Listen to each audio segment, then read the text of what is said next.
What's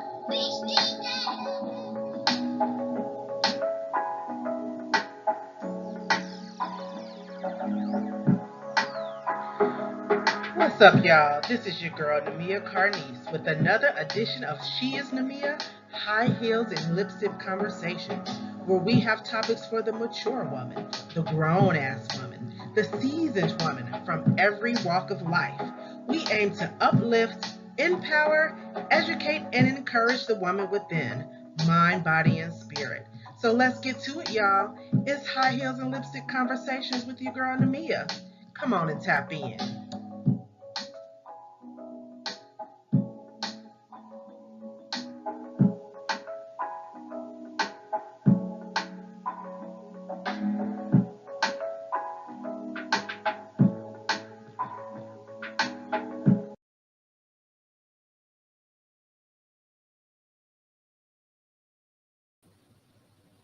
What is up, y'all? What is up? Come on in. Come on in and join me on this evening. If you don't know by now, you should know. It is another edition of High Heels and Lipstick Conversation with your girl. She is Nemia, and I am Nemia, your gracious host, your gracious conversationalist, with another good topic for us on this evening. So I'm going to give you an opportunity to come in. If you are checking in with me, I need you to do two things that I always ask for. You put some hand claps in the chat, or you can put some kissy lips in the chat, some red lips. Put something in the chat to let me know that you're here. If you're a brother checking in, you just want to know, what She Is Nemia is all about, and you don't want to put no red lips in the chat, you can put some fists up. We'll take some fists in the air. But come on and check in with us on this evening, so we can engage in some conversations. After all, it is High Heels and Lipstick Conversation. Listen, if you don't know what High Heels and Lipstick Conversation is by She Is Nemia, and you are wondering what the hell is High Heels and Lipstick Conversation, let me tell you, if this is your first time checking in, it is just simply put, as I have said before, it is grown folks conversation. It's grown women's conversation. Okay. It's just dialogue again amongst grown ass women. And so we explore topics that are relevant to seasoned women, mature women, women of a certain mindset. When you think of High Heels and Lipstick Conversations, you think of women who, got a little maturity about themselves. It's not for the petty woman. It's not for the women that you probably find on Instagram. No, nothing against our sister that's on Instagram modeling and all that, but it's just for a certain kind of women that can identify. And so these conversations, High Heels and Lipstick Conversations, they're meant to challenge you. They're meant to change you. They're meant to make you laugh, make you cry, make you think. But hopefully my goal is that you will always walk away better from a conversation. Okay. One thing I always say about High Heels and Lipstick Conversation, we're going to do a few things. We're going to keep it grown. We're going to keep it real sexy. We're going to keep it real classy. We're going to keep it bossy and ladylike, because that is who I am. That is who She Is Nemia is. And I got a whole bunch of classy, bossy, sexy ladies around me. And you will have the opportunity to meet the young lady beside me in just a moment. But this conversation is for women that wear high heels and lipsticks, and men who appreciate women that wear high heels and lipsticks. So, okay. Thank y'all for joining. Listen, I don't see, let me make sure. I don't see no kissies. Okay, I see a couple people checking in. What's up to my sister, Danielle Eccles? Thanks for checking in. I see a few more people checking in. Let me know that you are here by putting some fists, some hand claps, some red lips, some red lipstick. You can even put some red emoji high heels in the chat and let me know that you are checking in on this evening. Listen, this is a conversation, so I need y'all to engage. I need to let me know that you're here. I need you to respond to something that you hear tonight. If you agree, go ahead and let me know you agree. If you don't agree, go ahead and let me know that too.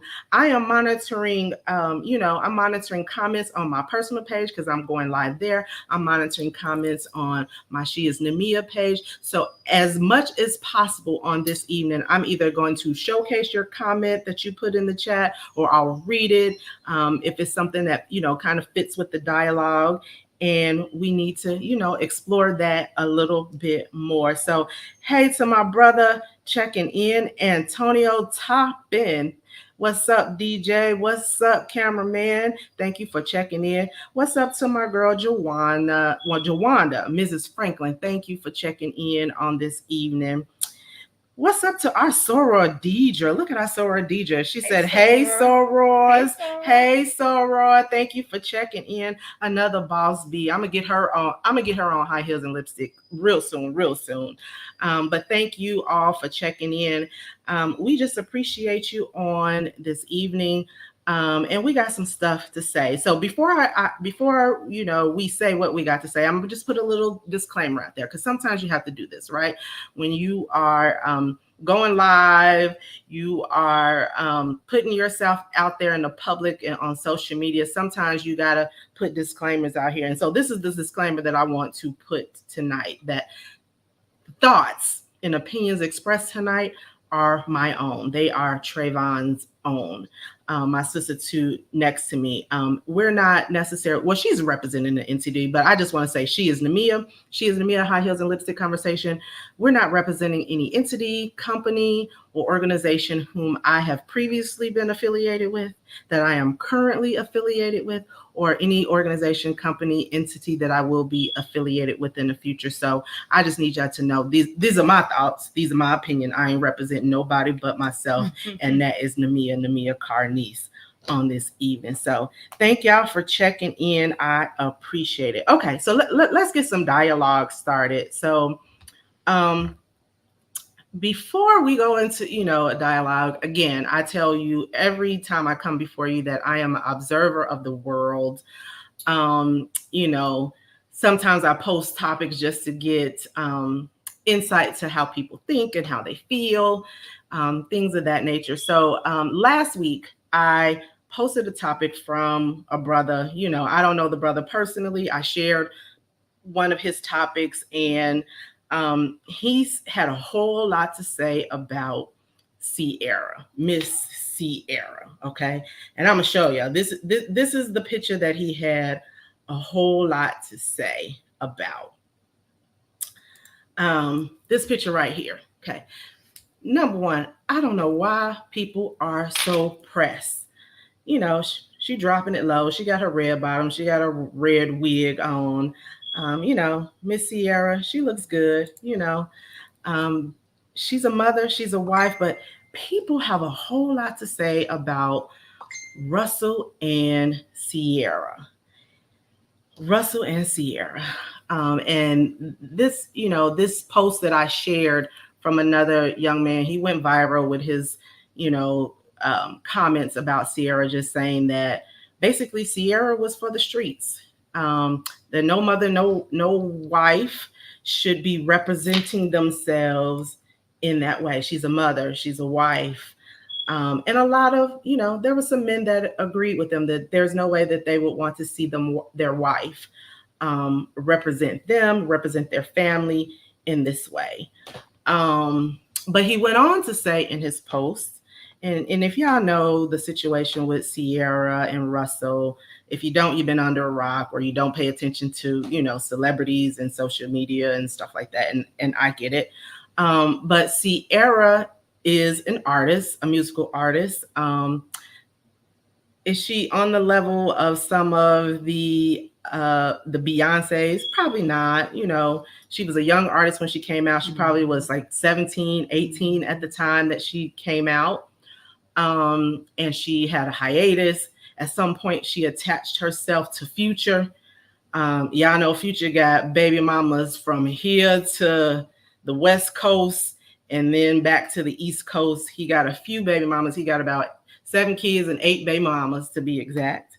And he ended up impregnating Ciara. She ended up being one of his baby mamas. Obviously, Future was not in Ciara's future.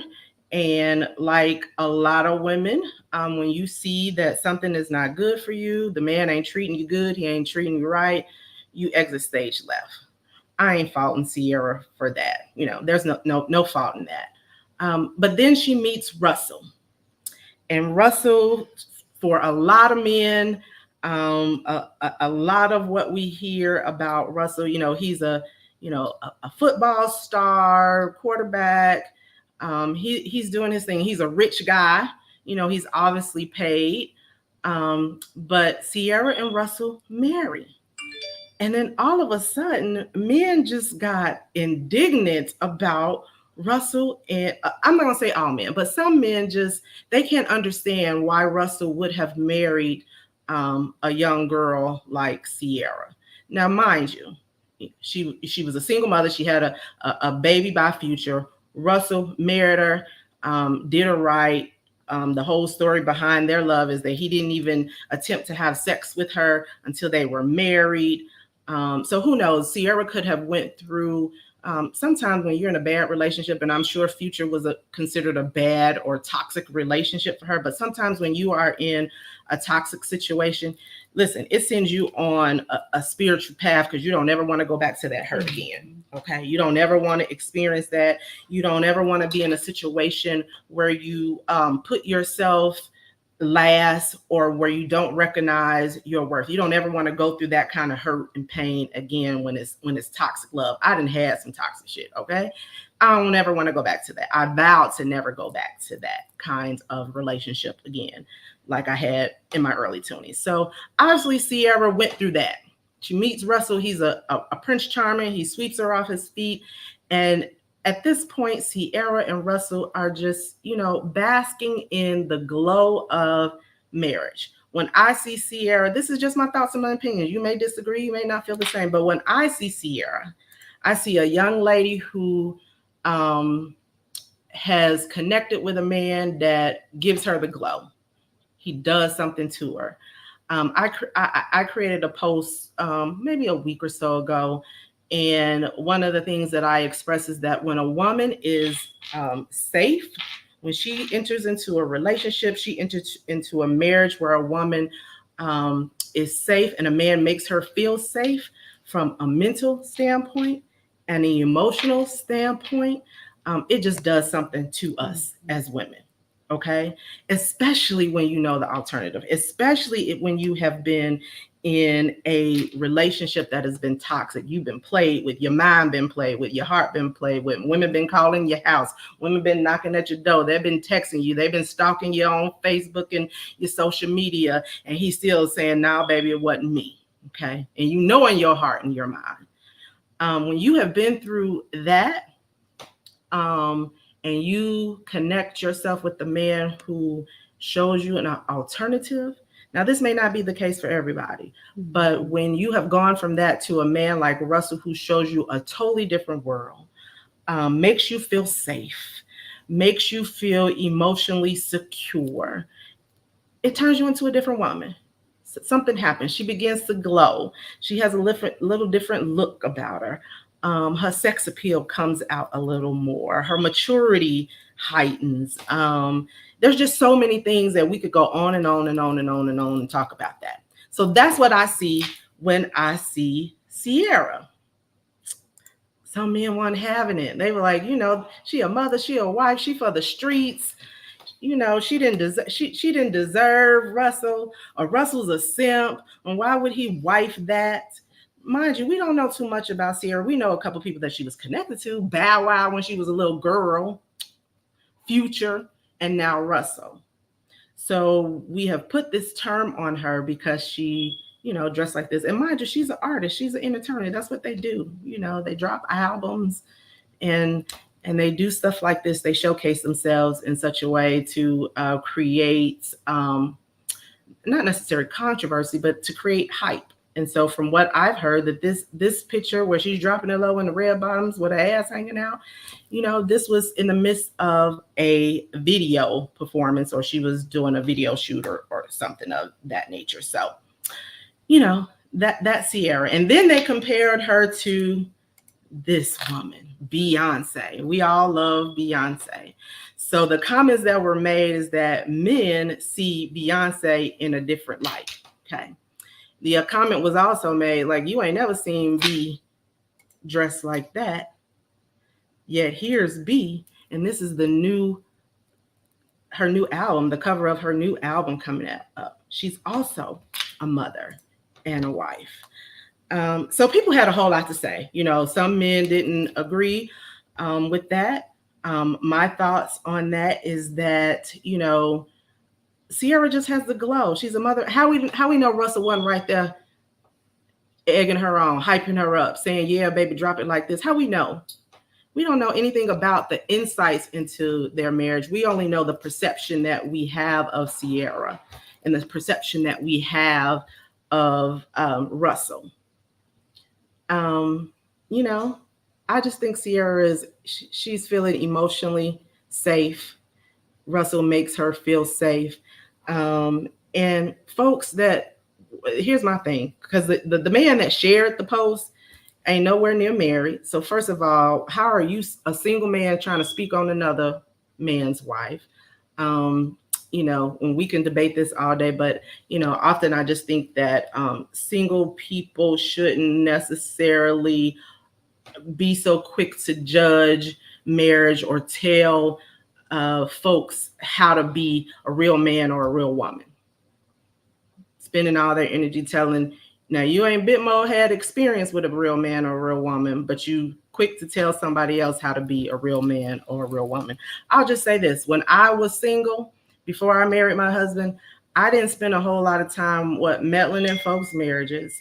And then I did not spend my energy trying to tell men how to be real men for a couple of different reasons. One is just that at that point, I had bad experiences, and I spent a lot of time on myself, reflecting on myself, how to be the right man, the right woman. Ugh, Freudian slip, but how to be the right woman, so that in the future to come, I can be the right woman for the right man, so that I wouldn't go back into the cycle of wrong choices and connecting myself with the wrong men. And trust me, I've made those mistakes. I've bumped my head. But at some point you grow up, you grow out of that. And I just, as a single person, I just never spend a lot of energy.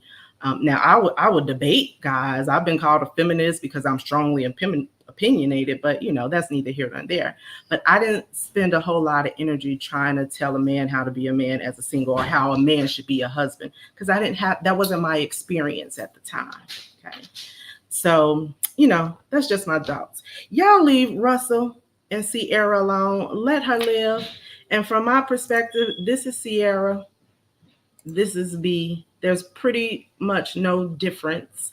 They're married to two different men, but they're still mothers, they're still wives, and they are still, expressing their sexuality. And what B allows, what Russell allows, that's their wife. And y'all shouldn't have a whole lot to say about it. Let them be. Yeah. So, but this is my question. So I have a question, and I want you to put it in the chat. My question of the day: much like B, much like Ciara, how much is too much when it comes to wives showing their sex appeal? Is what we see in B, what we see in Ciara, is it too much as mothers and wives? Remember, they're entertainers, but if they were just your average, woman that you knew, would you say that as a mother, as a wife, that the level of sex appeal that they're showing their body, is that too much? So tell me what you think. Tell me what you think. Let me check a few messages, a few comments here. So I see Danielle checking in, and she says she is awesome. I'm assuming she's talking about Ciara. What do you feel? What's the question today? How much is too much when it comes to wives showing their sex appeal? Do you think Ciara was wrong? Do you think B is wrong? So Stephanie says, if their husbands are fine with it, no one has anything to say. Absolutely. Why y'all speaking on married women? Y'all ain't married to them. You ain't got to showboat them around. Tweety says, however, as much as the couple is comfortable with. So if Ciara's husband is comfortable with her showcasing her body in such a way, and again, we don't know if he was right there hyping her up, egging her on. We don't know any of that. We just assume, and we just label her as for the streets, and we don't know what their situation is. We want to call Russell all kind of simps and all that, but that man is taking care of his family. He is raising his kids. He's raising another man's kids. And from what I hear, he didn't gave all the future kids scholarships. You know, sometimes the people that y'all try to label as simps is just crazy to me. Like, this is a different generation. So a man that's taking care of his wife, taking care of his family, don't put his mouth on nobody else. How did he become a simp? Okay, so Tank says, if the husband not having a problem with it, why should anyone else? Exactly. See, and that's a brother checking in saying that. If Russell cool with it, why y'all speaking on Ciara constantly? Okay. Danielle says, when it comes to us seeing their privates and goodies, we don't need to see their nakedness, in my opinion. Okay, so we don't need to see their nakedness. I agree with that. I agree with that. We're going to continue that conversation a little bit. So, you know, y'all keep telling me what you feel about that. But I want to go ahead and introduce my guest, one of my bad bees. So, last week we talked about bad bees, and we talked to my girl, my day one, Jamaica. I do have to share that my girl Jay will not be able to join us. My GGJ, my day one Jay, she is under the weather. So her husband is at home taking care of her. So we just need y'all to pray for my girl. We're going to have her back on at another time, but just keep her lifted in your prayers for my girl Jay. But we do have my girl Trayvon here today, another one of my bad bees. And so this is what I want to share with you. So last week, if you checked in, I gave you some acronyms for what the B stand for, because everybody just assumed that it's just bitches, because that's how us as girls, Black girls, sometimes we talk to one another. But the B stands for blessed. It stands for bosses. These are bad B's, right? Bad, blessed, bad bosses, brave. The brave is, they're brave enough to tell their story. Blessed, we're watching God work in their lives. These bad bees are bosses on their jobs. They're career women. They have elevated to the next levels in their careers. They're business owners. They're brilliant. They're smart. They're on top of their ish. They're bodacious and sexy within their own right. They're bona fide and real. We talked about that last week. Sometimes we're so used to seeing what comes across Instagram, we don't even know real women when we see them. If they ain't weaved up, weaved down. Now, don't get me wrong, I'll wear my little sew-ins and my braids and protective hairstyles, but I'm all natural today. But these are bona fide real women that you are meeting. But they're beautiful, they're becoming, which means they're just walking in what God is calling them to. They're bold, they have powerful voices. There is nothing wrong with a woman having a powerful voice. If you are a boss, you have to have a voice. You have to be able to assert yourself, but you can still do it with femininity. So, we're going to talk a little bit about that today too. And so, I want to introduce my girl. We call her one of my goal friends. So there's a group of us that are goal friends, and we're just watching each other just crush goals, piggybacking off of one another, giving each other ideas, helping with events. I know I probably got some of the goal friends checking in with me on this evening. And so y'all give a hand clap, y'all give some kissy lips, y'all give some lipstick, some high heels, some fists up in the air to my girl Trayvon. Hey Trayvon. Hey. So we're gonna start off right into the conversation. What do you think about what I just said? Ciara and B? Like, is that too much as a woman? What is too much when it comes to being a mother and a wife? And can you, as a mother and wife, what are your thoughts on that and showing your sex appeal? So, don't jump on me. But although everything is lawful, everything is not always expedient or the right thing to do. That's right. Yeah. And That's so Bible. that's scripture, That's right? scripture. Yeah. That said, as a wife and mother, I personally wouldn't do it, but that's me. They are artists, so I know in that respect, they are required. Although both of them are kind of at a level in their careers right now where they probably have much more say so than they did in the beginning regarding what they will and will not do. And so, as an artist, that's an expression of themselves. Exactly. Right. Yeah. Exactly. Or a requirement, depending on if this is your first album or your second album, and the powers that be say we want you to show it all. That might be a decision that you need to make. Or Ciara, who ain't had an album forever, and she trying to get back into the game and get her career back up. Exactly. And, yeah. So when I'm thinking or viewing it from the perspective of a mother who is employed or has a business, there are certain things that you need to do for your business. There are conversations that you need to have with your children, with your family, with your spouse, with your mother, with other people who are important to you, to let them know, to prepare them for what they may see. And so if I look at it from the perspective of them being an artist, and that may need to be a requirement of them, then I can see it in more of an artistic form.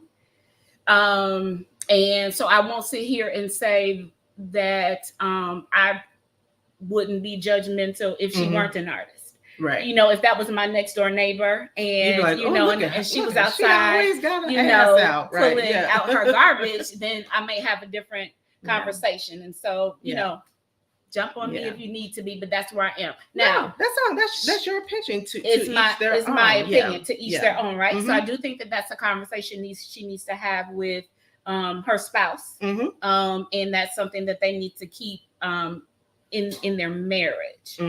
So yes, does she have considerations? Absolutely. Whether she's a mother of a male or a female, what image? Those images are not going to go away. How are you going to have that conversation with your child in the future about what that was all about?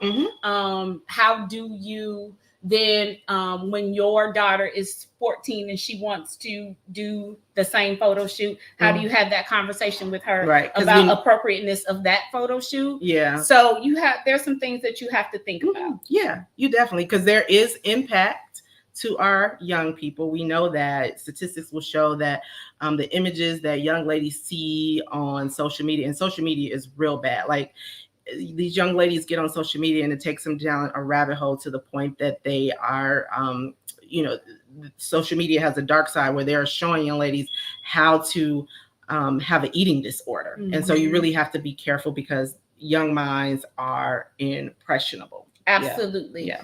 But what if this, so devil's advocate, what if this was a situation where Ciara was out with her man, they were together and she dressed like this? Yeah, I've seen that. I was just about to bring that up. So there have been times in the past where I was traveling and on vacation, with my spouse, and I was, I didn't wear that, but I wore something that I would not typically wear, around the neighborhood or in business, business, just in my everyday life. Yeah. And so if I said, is this too short or something like that, I would,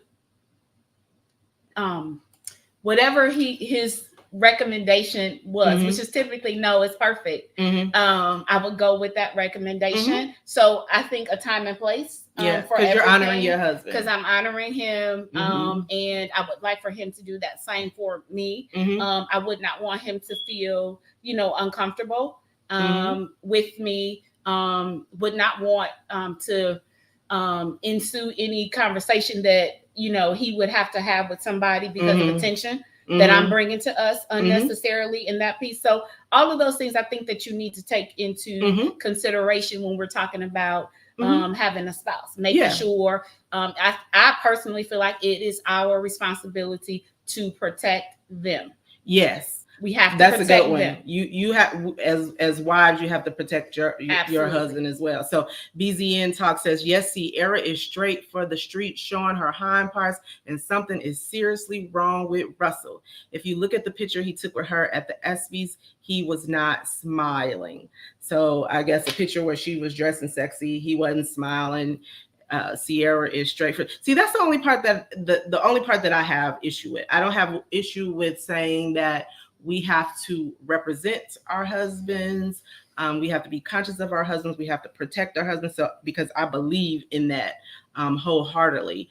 But saying a woman is for the streets when we don't know what Russell allows and what he's good with, to me is crazy. And then the other thing is, how many times have you and I been caught at events or that piece where we were in the process of having a conversation with someone, giving some instructions, that piece, and we weren't smiling. So it was a moment in time. It was a moment in time. It was a snapshot. We make a lot of assumptions off of. We're making a lot of assumptions about Russell and Ciara. To me, that one. Listen, I know a woman when she got a good thing. I know what happens to a woman when she has a good thing. And Ciara. Russell's a stand-up guy. Ciara's blessed to have Russell. We can say what we want about him. You know, him, he's a simp, he's this, he's that. But that man is taking care of his family. He's taking care of other folks' family. And, you know, as single people, we got to stop putting our mouths on other people's marriages. That's not our business, not our place. What Russell allows. But, and I'm just going to jump in and play devil's advocate on that admonition to single people. I'm going to give that same admonition to married people. Yeah. Because just because you can't, because you're married and you have, you know, a partner that you can get those, you know, do those things with scripturally that, you know, are not against scripture, and I'm not going to go all church on us tonight, does not mean that it's our place to condemn those people who have not found what you found exactly yet. So it goes both ways. Right. Exactly. It goes both ways. But BZN Talk, you know, he follows me, he studies me. He says, I'm sorry, where are my manners, greetings, protege, and guest. So he's just making fun. He's a young brother that's finding his way, and he studies me. But yeah, you're right. It goes both ways. Just because they can't, they're single and have not found what you found. Don't send them to hell. Right. You don't send them to hell. You don't condemn them to hell or anything of that nature. But I am a strong proponent that single people can't be giving married people advice. If you ain't experienced marriage for yourself, you can't tell a married woman how to be a married woman. Yeah. Great. Okay. All right. So let's continue the conversation. So you are a business owner. Let's talk a little bit about what you do. Yes. You are a business owner. Obviously, you are a mother and you are a wife. So we're going to dig into that conversation a little bit. Okay. The 3 areas where you reign supreme: being a boss, business owner, being a mother, and being a wife. Let's talk a little bit about what you do as a business owner. Speak to us about who you are, what you do, and the services that you provide. Because I know it, but everybody out there want to know it because they may need your services. Absolutely. So I am Dr. Trevon Davis Neal. I am a licensed clinical social worker. I also have a doctorate degree in social work. I am the clinical director, founder, CEO, boss chick of Nzinga Mind and Heart, which is a private practice where myself and my staff, we serve individuals who are struggling with some mental health challenges that may need some support, anxiety, depression, trauma, those things. And so who are just going through some changes of life, compassion fatigue, and that piece. So I pretty much have a member of my team that kind of specializes in almost probably every area at this point. My particular niche is working with caregivers. And so That's so necessary. Yes. People underestimate what caregivers go through when you reach a certain place and you are then taking care of a family member full time.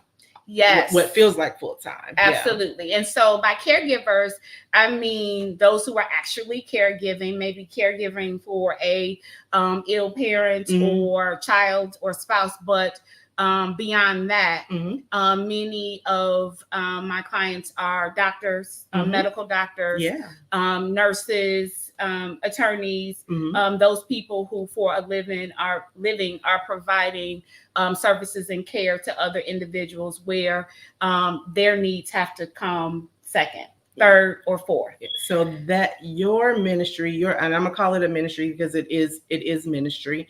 Your ministry, your services in Zynga, and there's a special meaning behind it, and we'll talk about that just a second. But you were especially important during the pandemic. Yes. Because have you seen evidence where caregivers such as first responders, things of that nature, there has been an incline in the services that they need?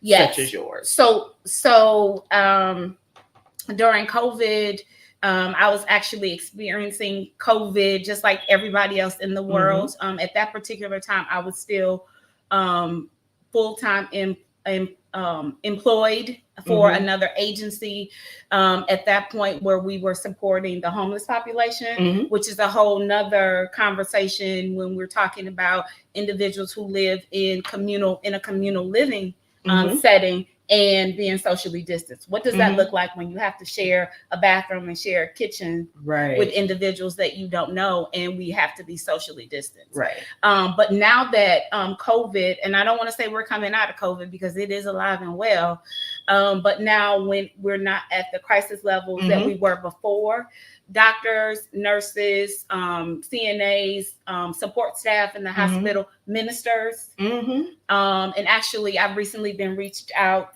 the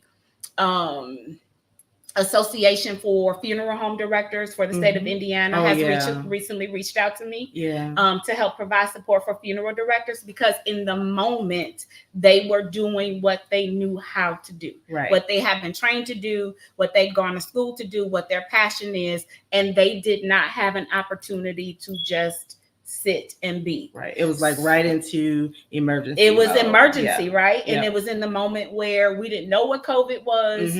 But you had to take care of these people, but you have a sick child at home or sick spouse at home. Do I go home? Am I bringing something home to my family? And that piece. And so now we're finding that they are now just at the point where they're able to just take a moment to kind of decompress. And now they're running back everything that they've seen over the last 2.5 years. So is it like trauma? Trauma. I was just going to say, is it a lot of PTSD that you are? Yes, they've seen a lot of loss. They were in a situation where they were concerned for their own lives. Their own lives were at risk during COVID, but they couldn't say no. They had to go to work. They had to stay there. They're the caregivers. They took the Hippocratic oath, and absolutely, they're the first responders, and so they had to set their basically humanity to the side, our humanness, they weren't able to take off their capes. They had to keep their superpower capes on during COVID to take care of other people. And so now that they're having an opportunity to just kind of step away, and it's not at the critical crisis levels that it was before, we're finding that they need someone to support them. They are burnt out. Compassion fatigue has set in. And so between them, and then I do see quite a few medical students as well who are trying to figure out if this is what they really want to do. So we just don't recognize and realize the stress and strain that other individuals are under. So I wanted to make sure I provided a space for those individuals who find it difficult, time-wise, pride-wise, to take off their cape, to have a safe space in order for them to be able to do that. Okay, great. So that is what you do. Those are the services that you provide. You have pretty much built this practice from the ground up. I watched it. I had a up close and personal seat as you built your business from the ground up. You built your practice from the ground up. You now have a full staff, a full team of Black women, ran by a Black woman. But Nzinga, the name Nzinga itself has a special meaning behind it. Talk to us about the special meaning behind Nzinga. Yeah, so initially, I wanted to choose a name that meant something for me. Back in 2019, I visited Ghana, and my life has not been the same since that visit. And so I really wanted to name my business actually Beautiful Mind and Heart. So I went on a search to find an African name that meant beautiful. And although not officially in some of like the baby name sites in that piece, Nzinga was written as meaning beautiful. And so individuals were naming their babies Nzinga. However, after further more deeper research that was more educational based, I stumbled upon the fact that Queen Nzinga was a warrior.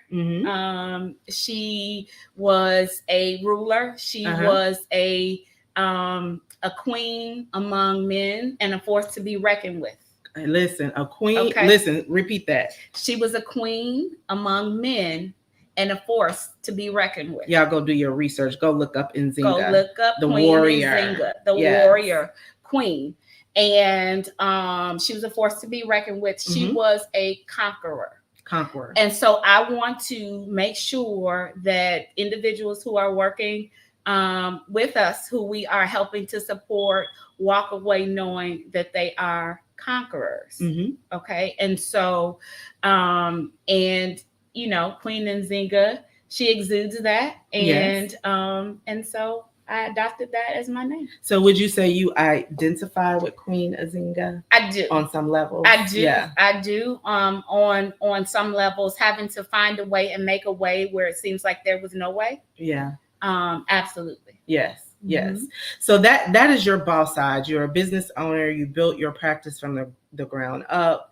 And listen, I'll just say, because I have an up close and personal seat, God has just done some things, right? Like and I've told you this before, I just see God working all through the situation. Just how it's just, you know, went from 0 to 10 in a matter of literally what feels like months. Yeah, it has been months. Yeah. But talk to us a little bit about that stressor of what are some of, as a business owner, some of the stressors that you have experienced as building a practice, a business from the ground up. Like, what has that experience been like for you?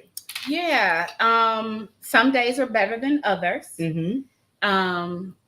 Long nights. Yeah. Early mornings, late nights, second guessing myself. Am I crazy to have left it being somebody else's responsibility to make sure that I received a check every 2 weeks. And now it's your responsibility. And now it's my responsibility. And that was even prior to me adding to my team, where it is now my responsibility to make sure that 7 others are being paid. And so long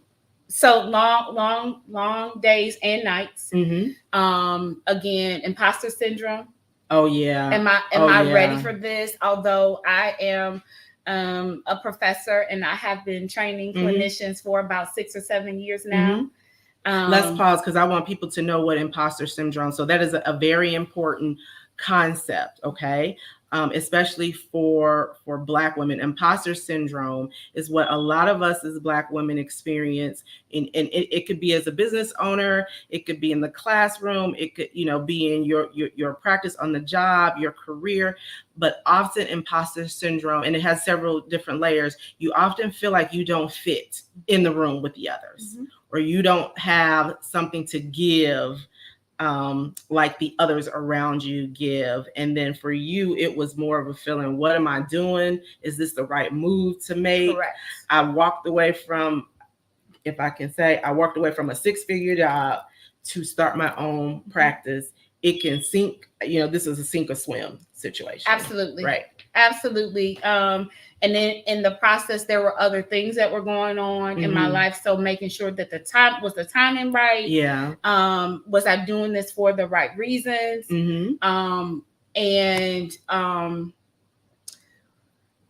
was made to feel uncomfortable. And it took something happening where I was employed that made me be uncomfortable to finally say it wasn't let me take my ball and run. I'm taking my ball and go home because they're not doing what I'm saying. It was, I've been giving this to you. You have it all laid out.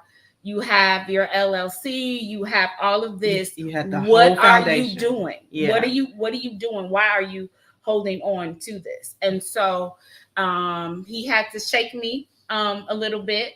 And so I had agreed. I was like, okay, I'm going to do this, but I'm going to plan it out. Yeah. I'm like, if I work a little bit longer and I'm going to save this amount of money because this is all I have.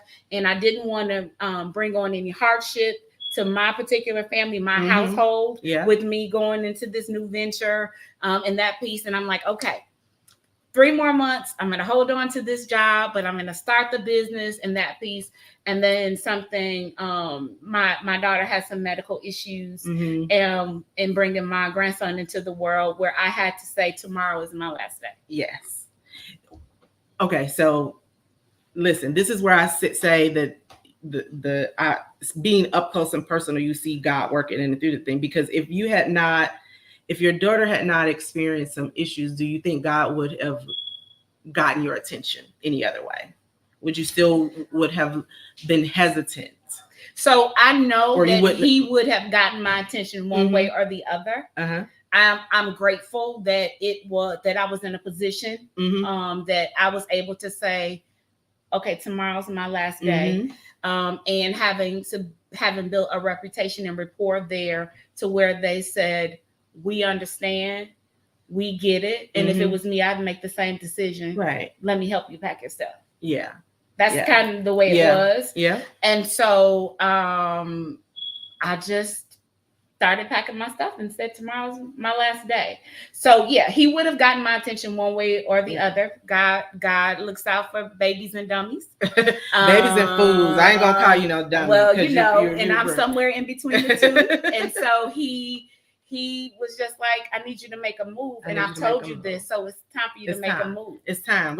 What you waiting for? Yeah. So she called me from the hospital on I think a Tuesday night, and Thursday all of my stuff from my desk was in my garage. Yeah. Yes. Amazing. So B&Z Talk says amazing. Yes. Thank you. That's amazing.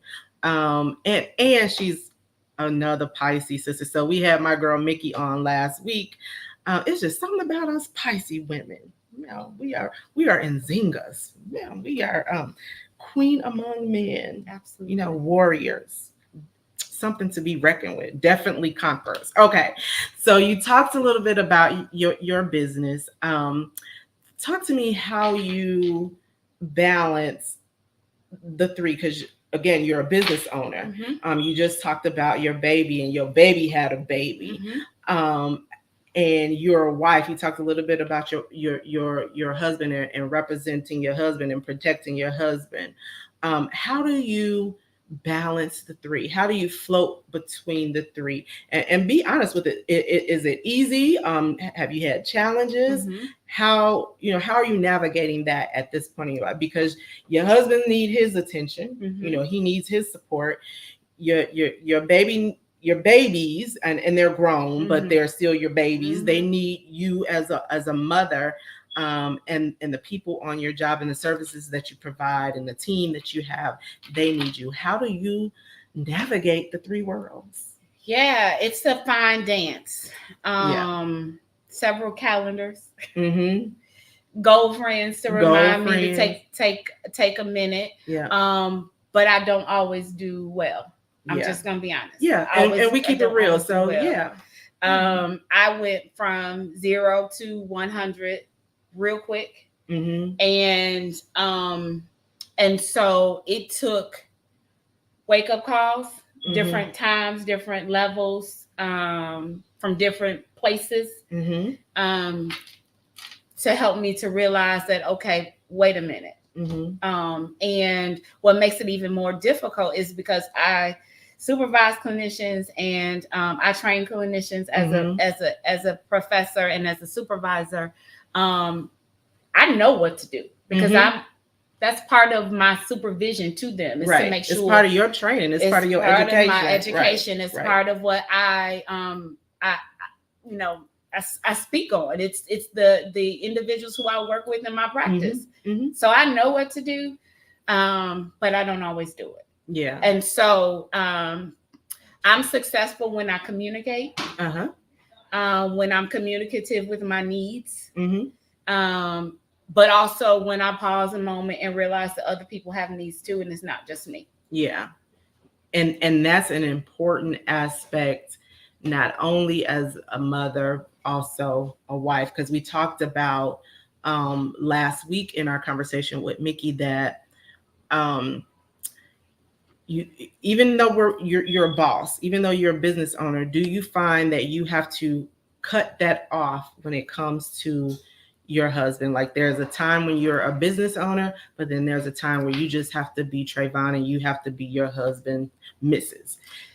How do you navigate that? Yeah. Or have you conquered that?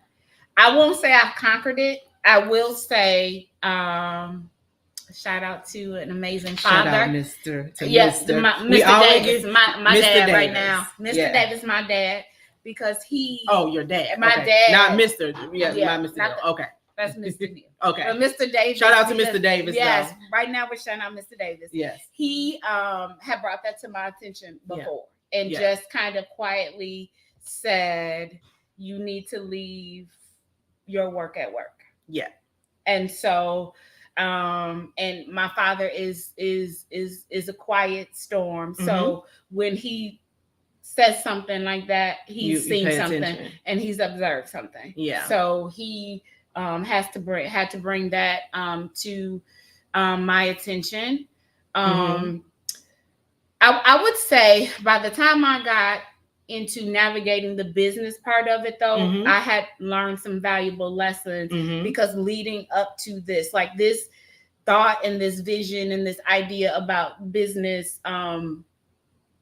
it wasn't brand new.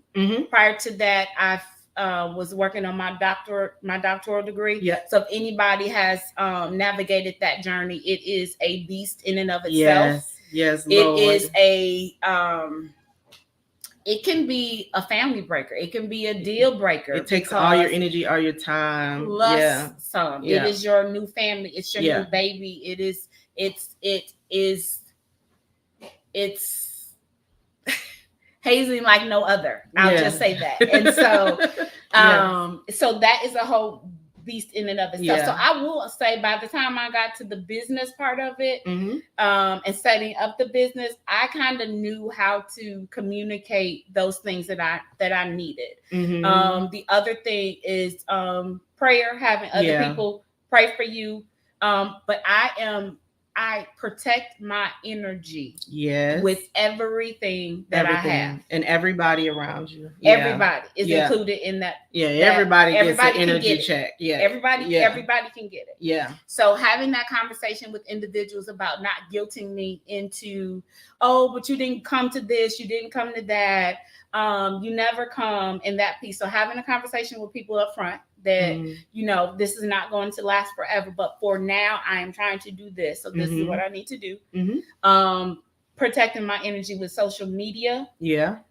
Even we were preparing for your talk tonight, I'm like, oh, let me brush up on this really quickly because social media, TV are not things that I have a whole lot of time for. Right. Especially as a business owner. Especially as a business owner. And then what I do when I get done, I need to hug on my grandbaby and breathe. Yeah. So, so just being intentional about who I allow in my space and my energy, because I have to have my energy for the individuals that I work with. Yeah. That support me in my business, my family. I have a husband. I have children. I have a grandbaby. I have a mother. I have sisters. I have nieces. I have nephews. I have sorors. I have girlfriends. Yes. So So do you wear an S on your chest? Because we talked about that too. And let me. I don't want to mistake it. Trayvon, there is Danielle in the comments. She said she is awesome. She is such an inspiration. Yes, she is. Thank you. Yes, she is. And she's a blessing as a girlfriend.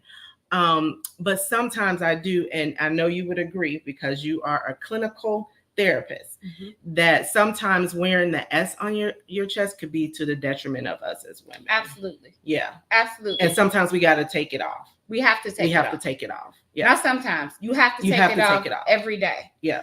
And you have to let individuals know what your capacity is. But at the same time, you do not have to wait until you reach the full capacity in order to say, I don't have the capacity for that. Right. Okay. Yeah. You could be at 75% capacity and say, no, I'm not going to be able to do that. Yeah.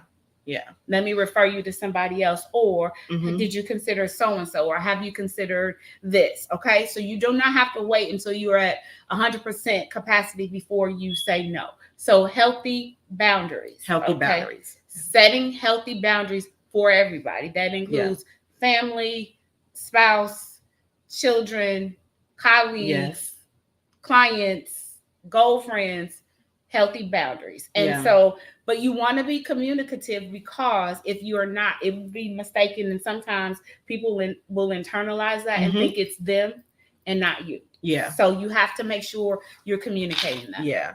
So Miss Mina says, saying no set me free. Absolutely. Yes. And saying no is a full sentence. Saying no is a full sentence. You could tell she's clinical. She's dropping all the jewels. So it is important. Isn't important? You said it's important to, take the S off your chest.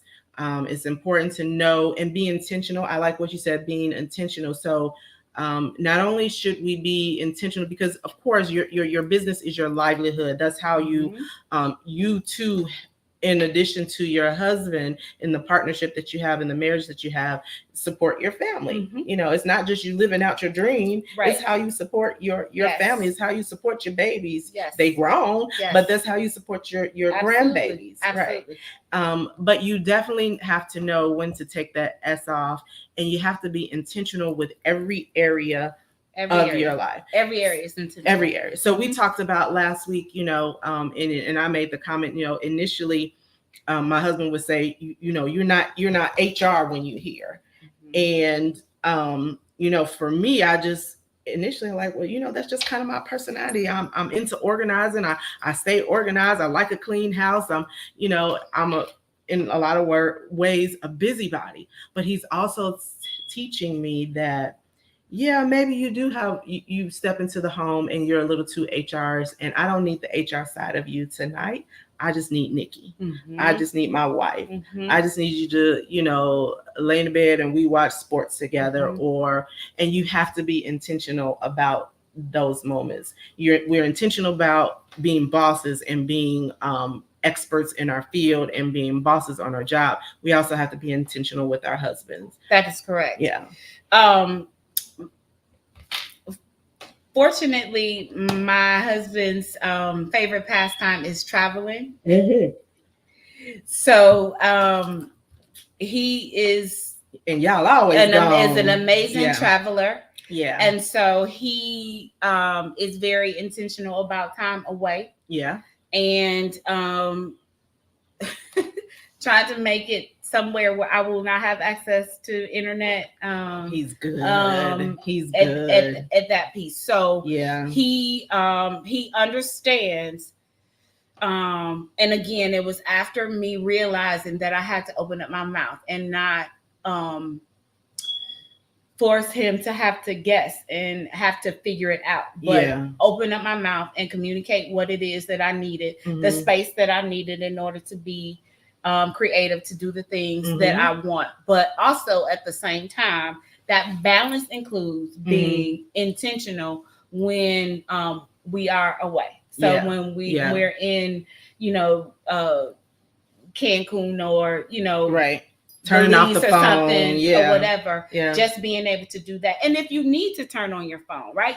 It's not black and white. So all of us have a lot of black and white. It's either this or that. It does not have to be this or that. Right. It can be this and that. Because it's a balance of them all. You have to figure out what the this and that is. And so I'm a concrete thinker. And so I can be very black or white. It is this or that. Yeah, me too. And so that's my HR mind though. Yeah. Yes, I've had to pull it together and realize that it can be this and that. And that. My husband says, and he's checking in with us. Hey, mister. He ain't that far. He probably in a garage or somewhere. But he says, I like this guy. So let's talk more about your husband. So in building your business, what you said, he'll take you away, he'll take you for trip. He's an excellent trip planner. What kind of support did you feel from your husband as you were building your business? And listen, I know your husband, he's a praying man, child. But what kind of support did you need or get from your husband during that time when you were just trying to build from the ground up? Yeah, to be perfectly honest, so my husband works in IT. And so he also had gone through with like his what do they call it? Like his investment group and that piece and setting up LLC and all that kind of stuff. So that is part of services that he provides in a business that he owns and that he's a part of that's outside of his 9-to-5 job. And so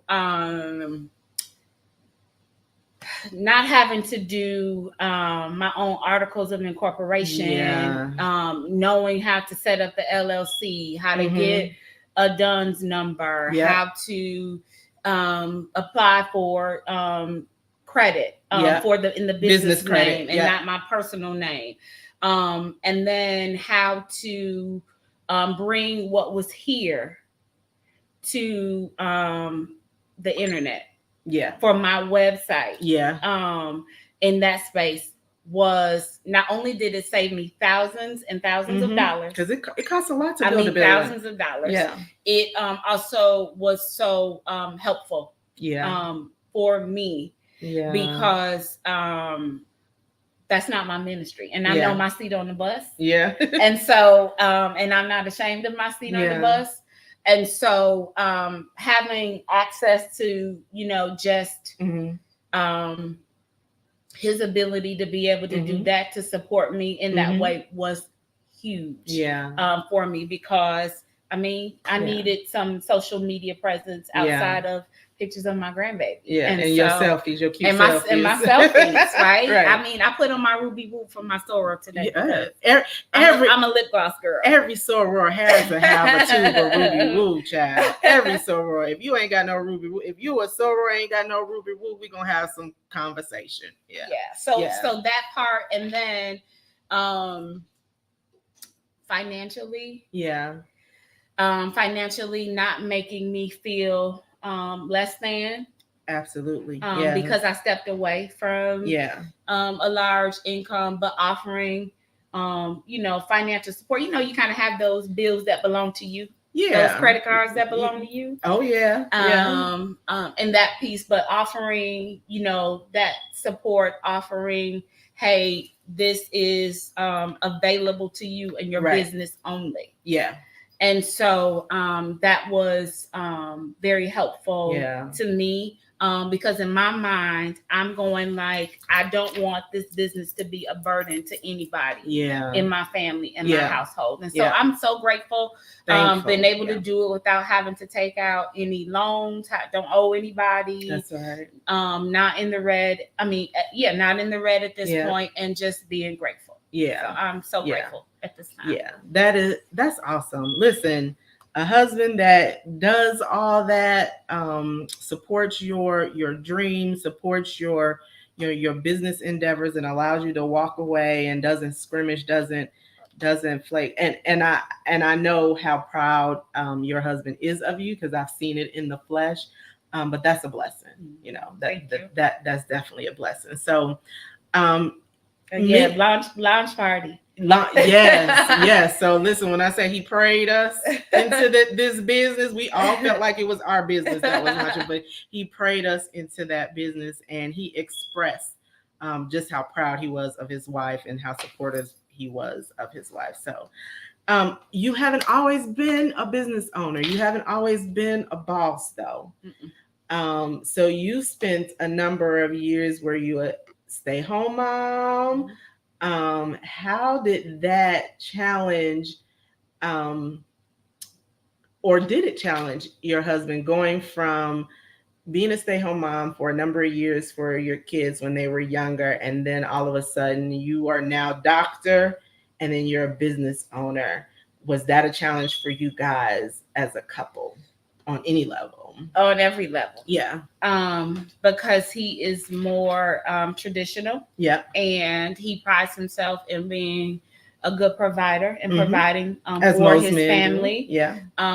But we hear those people, those men who say they want, their wives to stay home and take care of the house, but they're not in a position financially to be able to do that, that piece. And I'm grateful that he was in that position, but it was a huge transition for him, more so than the children. My children were probably 6th or 7th grade by the time I went back to school. And they were just like, why do you have to go to every field trip? Do you have to do everything? Like, you're the only mom that's always here. You only soccer mom and with I'm just us. like, well, wait a minute. And so I didn't want to be at the age I am now, at the age they are now, and not have anything that belonged to me. Right. So I had to find out and set out on this journey to figure out who I am.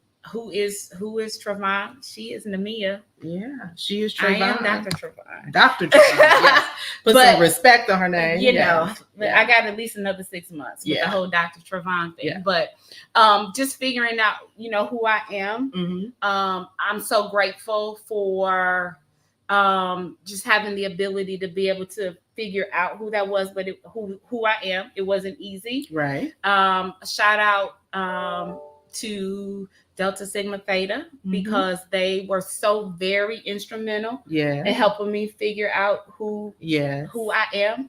Yes, connecting you to women, showing you examples of how Nzingas in their own right. Absolutely. Yeah. Absolutely. And so that Delta played a huge part, in my life, and helping me to figure out, helping me to even recognize and to get rid of some of that mommy guilt. And that wife guilt that goes along with, I'm leaving them to fend for themselves. Yeah. But my children transitioned very easily. Is during that time when they kind of want you out of their lives anyway. Right. But it was a very difficult transition for my spouse. Yeah. Yeah. As it would be. I mean, when you have spent your time nurturing the home, and then all of a sudden you're taking classes and you're focused. Yeah. For any spouse, it would be a transition. Yes. Yeah. Yeah. But you're still blessed. You still have the support of husband. Thank God for a husband. Danielle says, y'all are blessed with great men of God. She is so beautiful. That is an awesome support system. Listen, for any woman who is a boss in her own right, whether she's a business owner, she's a boss in her job, whatever, you definitely need a supportive spouse. It is a blessing. And I can't say it enough. And so for those reasons, when you have that, and we talked about this last week too, when you have a supportive husband in that way, you got to be intentional about taking off the business owner cape, taking the S off your chest, and giving your husband what he needs, the support that he needs, and the time that he needs, and catering and ministering to him, the same way he's in it with you. Okay. So you just gave us a lot. You dropped a lot of nuggets, but I want to ask you this, and we had this conversation. So you have three worlds. You're a business owner, and we're going to show more or showcase more about your business.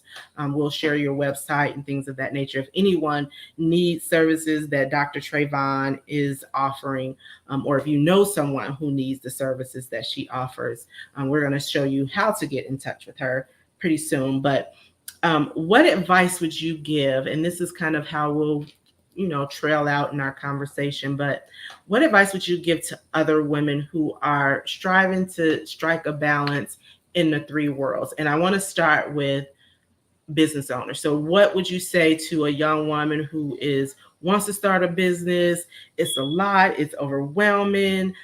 There's a lot, you got to file your LLC, you got to get your EIN, you got to get your DUNS number, you got to get a website, you got to do that, you got to have a social media presence, and all that is just overwhelming. What would you say to those aspiring women who want to be business owners? What advice would you give? I would say don't give up, and be careful with whom you share your vision with. Oh yeah. Oh yeah. Everybody can't handle your vision. Everybody can't handle your vision. And I'm not just talking about your girl. Yeah. Sometimes it's your family. And they don't mean it always. They don't mean any harm. They don't mean any harm.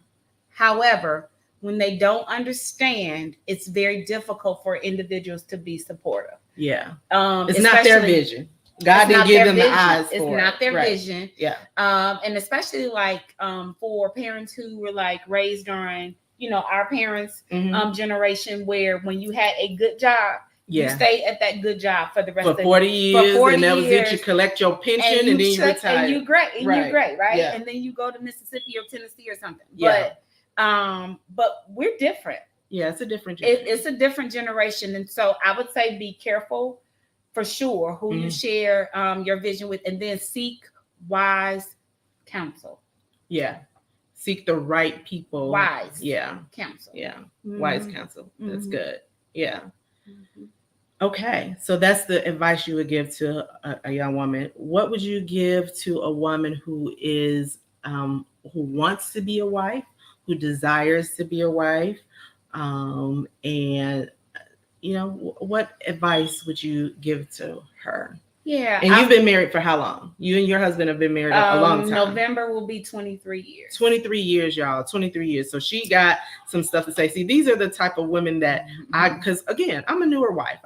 So there's still, things that I'm learning and growing in. So I glean from these kinds of women who have had long-term marriages, and they can tell me. They can give me from firsthand experience. So what would you tell a newer wife such as myself, or a woman who desires to be a wife? I would say for an individual who desires to be a wife, make sure you know who you are first. Oh, baby, yes. Come on, Dr. Trayvon. You got to make sure you know who you are first. Yeah. Because you are individuals who are coming together, right? And so if you don't know who you are individually, things kind of get enmeshed and misconstrued. Yeah. And so I would say to make sure you know who you are first. For the individual who is more newly married, I would say be careful with who you share.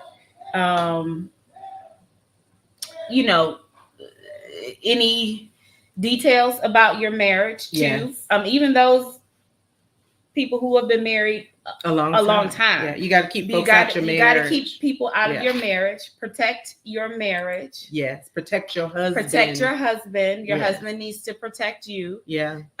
He needs to make sure that he's also communicating with you. He needs to make sure that you are feeling as if you are important, that you matter as well. So I would say, just to be careful, be selective about who you share. Yeah. And your walk isn't somebody else's walk. Yes, we talked about that. And shout out to Jamaica in the chat. She was my guest on last week, my Bad B, and shared her experience as being a boss, AVP of her organization, and balancing the three. But she says sharing marital stuff can be detrimental. Lesson learned. Yes, it is. It can be. Listen, I say this all the time. Keep folks out your marriage. Keep social media out your marriage. Everything is not for everybody. Everybody's not supposed to know everything. Me and my husband can be at odds. Social media will never know it. My girls won't know it. Those are just things that you have to keep amongst yourself. Mama ain't supposed to know everything that's going on in your, even though you love your mama, she's your best friend, she's not supposed to know everything that happens in your household. And so that's one way that you protect your marriage. You protect your spouse. Yeah, absolutely. I agree. I do love that you said knowing who you are beforehand. Sometimes that's harder. And when you're younger, when you get married younger, I say this all the time. Me getting married a little later in age worked out for my benefit. I had an opportunity to go through my journey, go through my process, go through healing from the mistakes that I made, younger, when I didn't know myself, when I lacked wisdom, when I wasn't always making the right decisions, and to learn and to grow from those mistakes. And so the woman that I am today was so much better for my husband when we came together, because yes, he is that one that, makes me glow.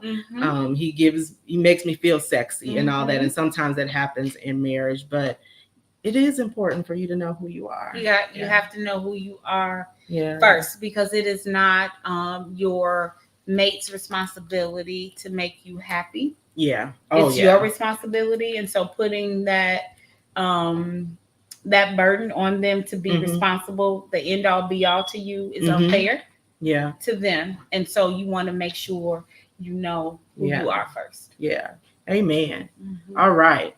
So as a mother, what advice would you give to younger mothers? Mothers out there that I would say listen to your children. And these are things that I've learned as a mother of young adults. And now that I'm able to have a different type of conversation with my children. And that make sure you're listening to get an understanding and not listening to respond. So making sure you have a code word, a secret handshake, or something, a letter that they can write to you, where they can just be authentic and not be afraid of any consequences or repercussions. Now, natural consequences might apply, but they need that space to be able to just communicate and say what they need to say to get some things off of their chest. Especially as they're in their young adulthood, like that's when you're finding yourself. Like, it's just a young adults, that those early 20s when you don't quite know yourself, and your mind, your brain hasn't developed. You still need that motherly. Absolutely. But even in like the teenage years and that piece, like they're confronted with all of those things we were confronted with, plus some. With, the social media and access and the cell phones and the level and rate that they have at this point. So I would say to make sure you keep that line of communication open. Be intentional about the adults that you bring around in their lives and that piece, so that if it's not you, that they would be able to share some things. There are some adults because it takes a village. It takes a village who helped support me, and I was a mother, a wife with a husband, but who were there for my daughter, who are still there for her now, and she's a young adult. So I would say to make sure that you're listening to them and that you're providing that space for them. Yes. Jamaica says listening to the young adults is definitely key. I'm learning to listen, not to respond, but to actually hear my sons out. Absolutely. Yeah, you got to hear them out. Yeah, absolutely. Well, this has just been I just love it. I just love it. So we want to talk a little bit about. Thank you for that advice that you have given us.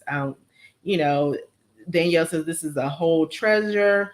My husband, I don't know what we said, but he said tabernacle. So we must have said something that he liked. That's the only time he says church or tabernacle. And hey, Rashonda, thank you for checking in. So we just really appreciate you on this evening.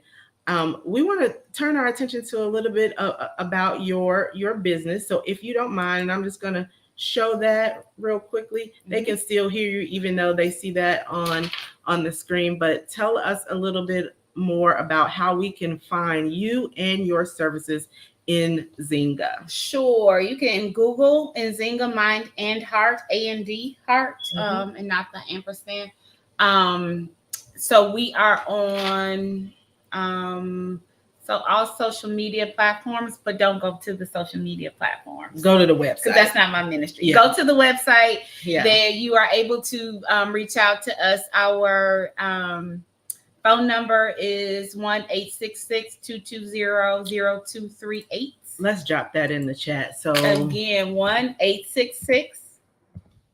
1-866-220-0238.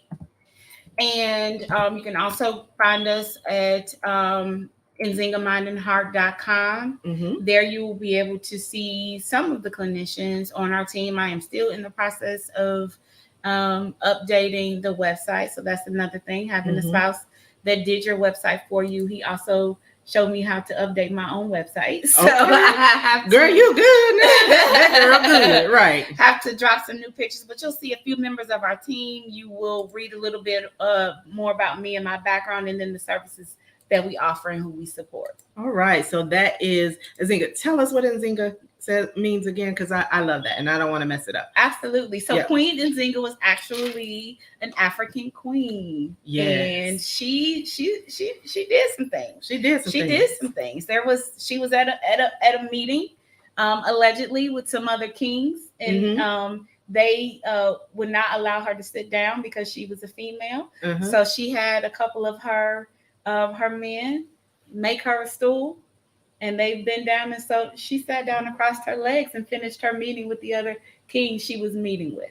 Right. So she would qualify to be one of your bad Bs. She's one of my bad. This is my bad B right here. So she was a conqueror, and I want everyone who comes in contact with anyone from our team to realize that you're a conqueror. Yes.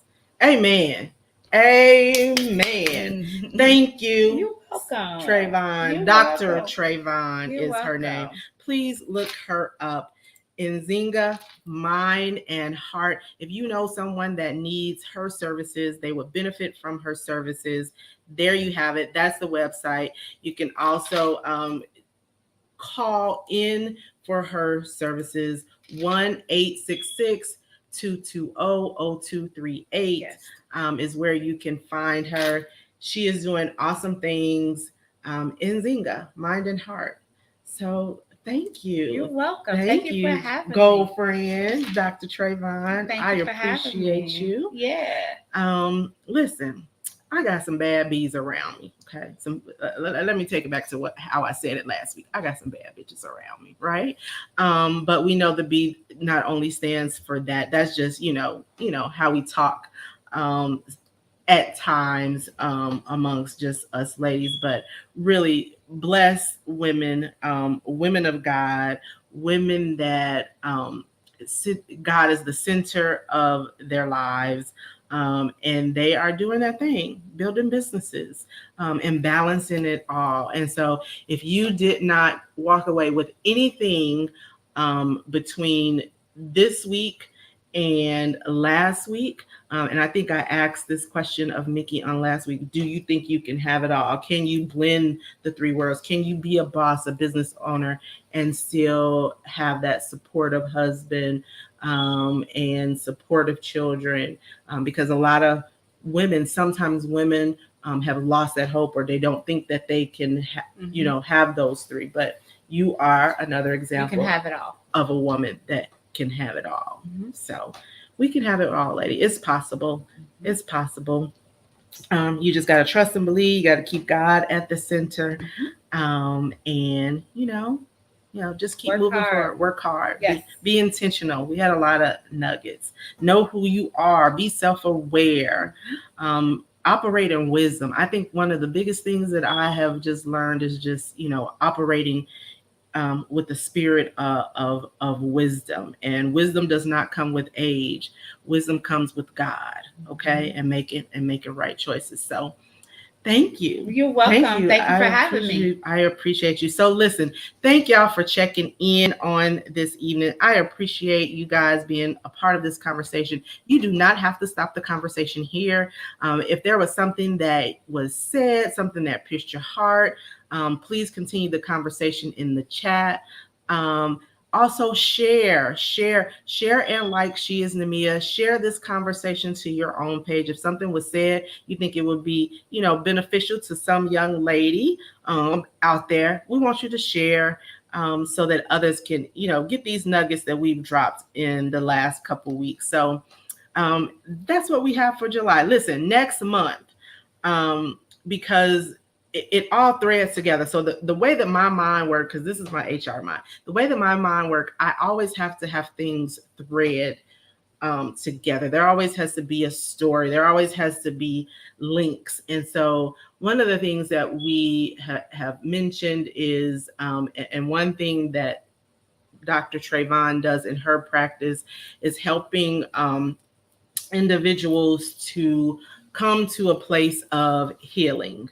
And we got a little fly. Sometimes a fly didn't got into my house, so it's just driving us crazy right now. But so the month of August, we're going to talk about that, ladies, is getting to a place of healing mind, body, and spirit. So I'm a person that likes themes. I like, having a sense of direction for myself. And so give me just a moment, because I'm going to share with you where we're going next week when we talk about healing for next week, because it's just going to be an important conversation that I want us to have.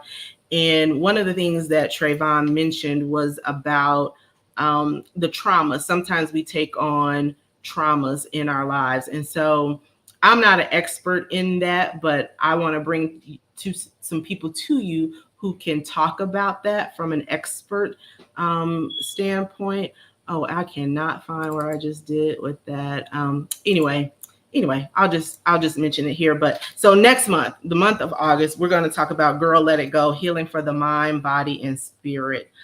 Because we all have to go through a process. Sometimes we are still living in our traumas, and sometimes those traumas are conscious, sometimes they are unconscious. And so sometimes it's important for us to understand how to get on the other side of those traumas. So we're going to talk about Girl Let It Go, healing for the mind, body, and spirit. So I need you to follow me on social media. I need you to follow me on She Is Nemia, share with a friend, like the page, and come back and have some conversation with us. Okay, next month. Check the page, She Is Nemia. You'll know when I'm coming to you in the month of August.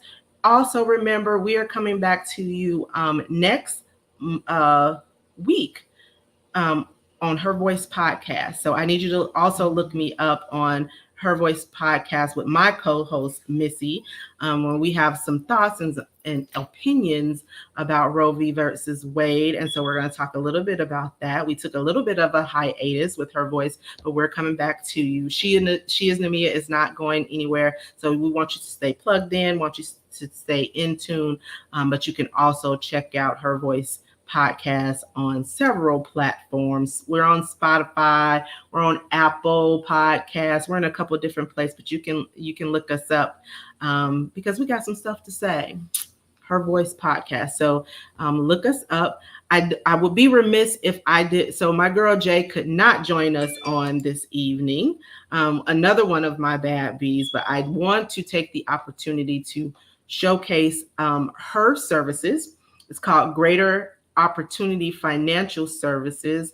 And give me a moment. I'm gonna drop the website in the link. If you need any kind of financial services, that may be beneficial for you. Life insurance. She is another woman that has built her business from the ground up, while juggling being a mother and a wife at the same time. And so, unfortunately, she was not able to join us on this evening, but I want to make sure you get an opportunity to meet her. So we will have her back at some point really soon. We're going to wish her a speedy recovery, and hope that she gets well. But I got to showcase my girl in some way or another. But it is greateropportunityfinancial.net, where you can see my girl Jay. If you need any kind of financial services, look her up on her website. Greater Opportunity Financial Service. She is one that helps.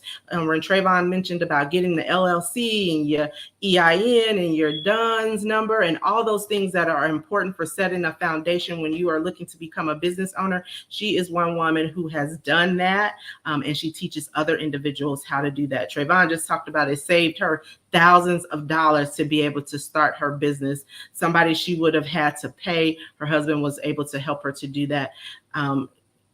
Jay, my girl Jay, my other Bad B, also does that. Now, she may not be free. You may not get it for free, but she's, kind of, that's what she does as a coach. She helps other individuals to kickstart their business. So go look her up. And it's the fly, girl. It's the fly. Go look her up and see what services that she has to offer. So thank you for joining us on this evening. Yes. I got some approval from my protege, a young man that's following in my footsteps. He said, great show. So if Brother Tyron says it's a great show, then we must have done a good job on tonight. Some brothers think that I'm a little feminist. It's not that. I'm just strongly opinionated, and I'm for my ladies. I bring a lady's perspective, and so I'm gonna continue to do that. I don't care what anybody say, but if Brother Tyron says we did good, I think we did a good job. All right. Well, thank you, Tyron. So thank y'all for checking in. We appreciate you on this evening. Check into us in August when we're talking about Girl Let It Go Healing. We're gonna talk about trauma, relationship traumas that we didn't even know was there. We're gonna talk about it all with the intention of helping you to get on the other side of it. So join us on She Is Nemia next week, and we will see you again. Oh, I forgot before I go. I can't, because I didn't do this last week, but I always want to make sure that I end with an affirmation. So I have an affirmation for you on this evening. It's about joy and happiness. Okay. So we're going to end here, and I'm going to see y'all later in August. But this is an affirmation, lipstick affirmation. So just to help us to think a little bit. But this affirmation says, I commit to living a joyful and happy life. I choose happiness of this moment and not pain of the past. I attract energies and situations that fill me with joy every day. I recognize all the blessings in my life, and each of them fills me with joy. The world deserves my authentic happiness. So on that note, we're going to see you later. Thank you for checking in with She Is Nemia. Smooches. I'll see y'all next time. Bye. Bye.